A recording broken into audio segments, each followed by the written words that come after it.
Oui, vraiment à force véritablement de polluer l'atmosphère justement par rapport à la gestion du pays, c'est Alassane qui verse véritablement dans le changement climatique, totalement. donc je dois dire, en fait, qu'il ne m'appartient pas, en tout cas, de dire cela ou de ne pas dire cela. Je crois bien que par rapport à mon travail de quotidien, c'est d'aller dans le sens de chercher pour trouver la bonne information. Et je parle sous le contrôle de Maître El Hadj Ousseynou Diouf, secrétaire général du PTP, qui a eu à soulever la voix pour dire hier, à travers les zones d'une radio, qu'ils étaient deux à avoir dit non au président Macky Sall. C'était lui, en tant qu'ancien ministre sous le magistère du président Abdoulaye Wade, et justement l'ancien premier ministre, justement, et le dernier. Là, je vous dis que c'est totalement faux. D'accord, je ne vais pas m'arrêter sur cela.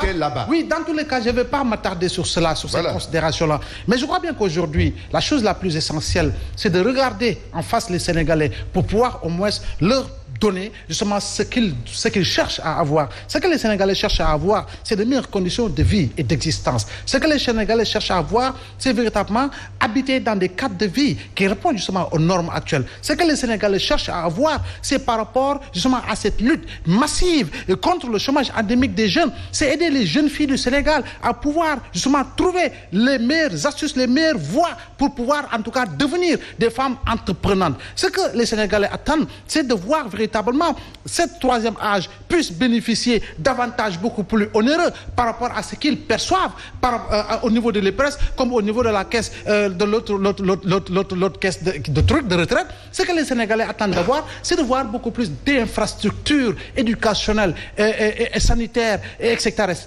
Mais cela ne peut pas se faire de manière fast-track, Alassane, dès lors que l'on verse tout le temps dans la pratique de la chose politique. On est toujours dans le calcul politique. Vous savez une chose, Alassane, depuis que le président Macky Sall en 2014 à Kaffrine avait dit je vais réduire l'opposition à sa plus simple expression jusqu'au jour d'aujourd'hui. Nous sommes en permanente campagne électorale. Depuis qu'il a été réélu et qu'il a lancé cet appel, ce discours véritablement qui avait séduit pratiquement tous les Sénégalais, malheureusement, au lendemain, compte tenu de certaines pratiques, jusqu'au moment où nous parlons, nous sommes en permanente campagne électorale. Et ça va aller crescendo jusqu'à la présidentielle 2024. C'est dire qu'en réalité, comme le soutiennent certains même de votre coalition, qui sont responsables de votre coalition, qu'il faut quand même que l'on puisse assez souvent tenir le discours qu'il faut devant les Sénégalais pour que l'on ne pense pas, que l'on ne puisse pas penser et croire que nous sommes toujours en campagne électorale permanente. Et quand même, nous avons fait, Alassane, 750 000 familles dans le nord du pays, pratiquement chaque année se menacent cette insécurité alimentaire.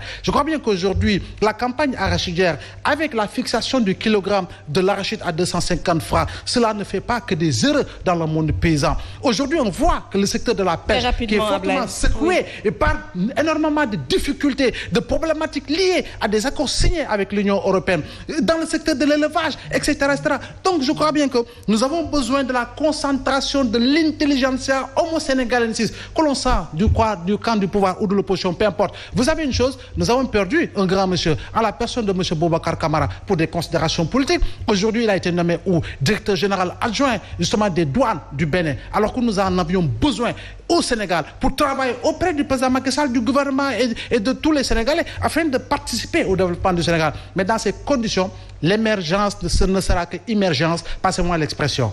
Alassane, le chef de l'État n'a-t-il pas fait une indigestion à force de vouloir concentrer tous les pouvoirs entre ses mains pour consolider ce régime présidentiel vraiment dur? Vous savez... Il ne s'est pas lassé, vous ne croyez pas? Non, il ne se lasse pas parce que le président pense et agit pour les Sénégalais. Mais il a été submergé par énormément de demandes, Nous sommes dans l'ère du penser et agir. Oui. Nous ne sommes pas dans l'ère de ceux qui veulent installer le Sénégal dans une campagne électorale permanente, comme les Laimbo et ses amis de l'opposition. Mais le gouvernement travaille pour le bonheur des Sénégalais. Le gouvernement essaye de faire bouger les choses.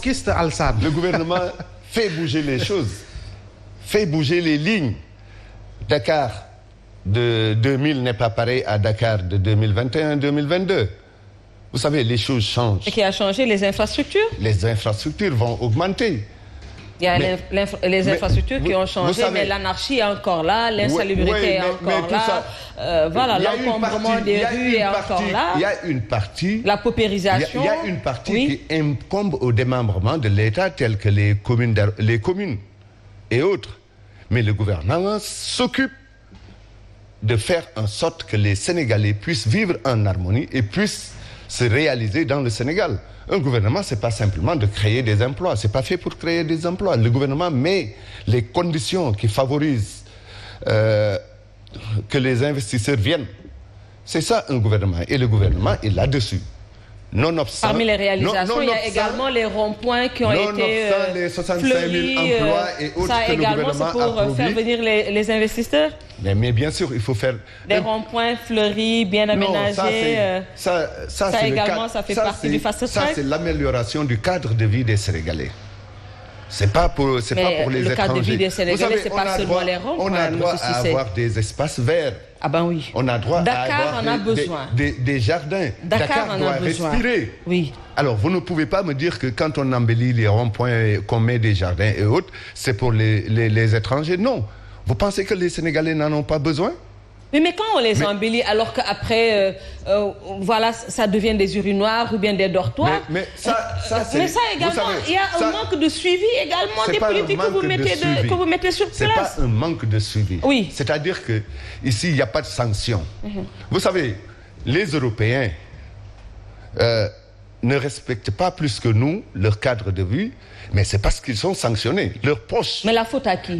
S'il n'y a pas de sanctions. Ici, vous savez, vous allez déguerpir quelqu'un, c'est la population qui vient, qui vous dit oui, dafay dan dolem, ou oui, fii la mun a fanaan, ou oui, fële la. Non, attends, il faut que, gis nga le masla là qu'on a au Sénégal, il faut que les gens respectent ce qu'on fait. Donc c'est une faiblesse quelque part de l'État du Sénégal. S'il n'y a pas une bonne perception des populations, de leurs espaces de vie, il y aura toujours ces choses-là. Il faut que quand on aménage les espaces, que les populations prennent soin de ces espaces. Nous avons droit à avoir des loisirs. Pourquoi doit-on rester entre quatre murs? Alors, je vais vous tendre une perche. Est-ce que le retour du poste de Premier ministre ne va pas permettre quelque part à l'Assemblée nationale de contrôler l'action du gouvernement? Mais bien sûr, attendons d'avoir le texte intégral parce que, bon, ça va... le texte va donner les pouvoirs du Premier ministre. Comment on nomme un Premier ministre? Peut-être qu'il y aura la dissolution, la dissolution et faire revenir la dissolution et les autres aspects qui font que le gouvernement soit contrôlé par l'action du gouvernement soit contrôlée par l'Assemblée nationale.